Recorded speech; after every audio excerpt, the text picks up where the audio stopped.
2 Samuel 13. Now it was after this that Absalom, the son of David, had a beautiful sister whose name was Tamar, and Amon, the son of David, loved her.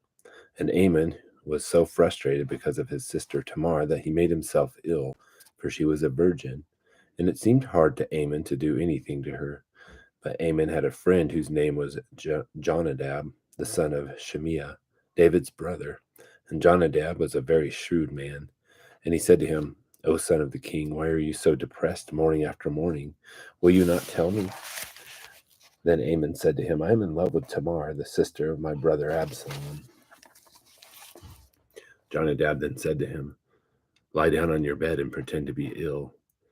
When your father comes to see you, say to him, Please let my sister Tamar come and give me some food to eat, and let her prepare the food in my sight, that I may see it and eat from her hand. So Amon lay down and pretended to be ill. When the king came to see him, Amon said to the king, Please let my sister Tamar come and make me a couple of cakes in my sight, that I may eat them from her hand. Then David sent to the house of Tamar, saying, Go now to your brother Amon's house and prepare food for him. So Tamar went to her brother Amon's house, and he was lying down. And she took dough, kneaded it, made cakes in his sight, and baked the cakes. And she took the pan and dished them out before him, and he refused to eat. And Amon said, Have everyone go out from me. So everyone went out from him. Then Amon said to Tamar, Bring the food into the bedroom, that I may eat from your hand. So Tamar took the cakes which she had made, and brought them into the bedroom to her brother Amon. When she brought them to him to eat, he took hold of her and said to her, Come, lie with me, my sister. But she answered him, No, my brother, do not violate me, for such a thing is not done in Israel. Do not do this disgraceful thing. As for me, where could I get rid of my reproach? And as for you, you will be like one of the fools in Israel. Now therefore, please speak to the king. He will not withhold me from you. However, he would not listen to her.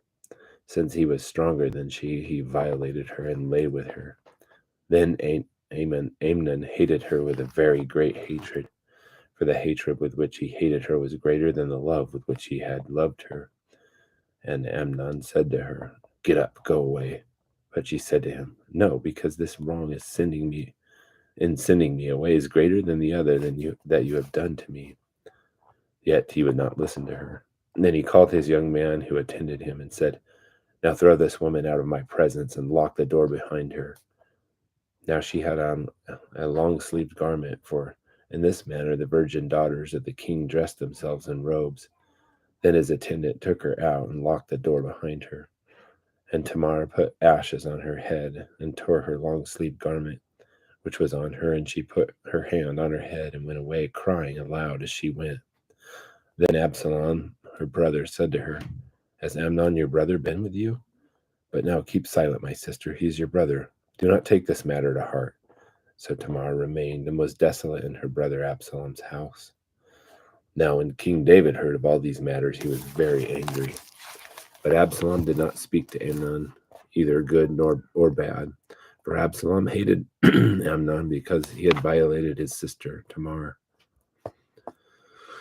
Now it came about after 2 full years that Absalom had sheep shearers in Baal Hazor, which is near Ephraim. And Absalom invited all the king's sons. And Absalom came to the king and said, Behold, now your servant has sheep shearers. Please let the king and his servants go with your servant. But the king said to Absalom, No, my son, we should not go at all, lest we be burdensome to you. Although he urged him, he would not go, but blessed him. Then Absalom said, If not, please let my brother Amnon go with us. And the king said to him, Why should he go with you? But when Absalom urged him, he let Amnon and all his king's sons go with him.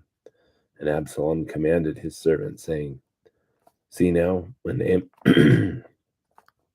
Amnon's heart is merry with wine, and when I say to you, Strike Amnon, then put him to death, do not fear. Have not I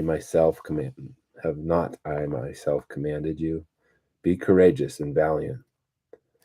And the servants of Absalom did to Amnon just as Absalom had commanded.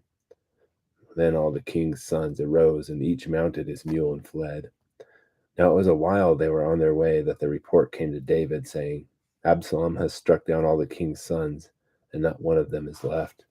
Then the king arose, tore his clothes, and lay on the ground, and all his servants were standing by with clothes torn.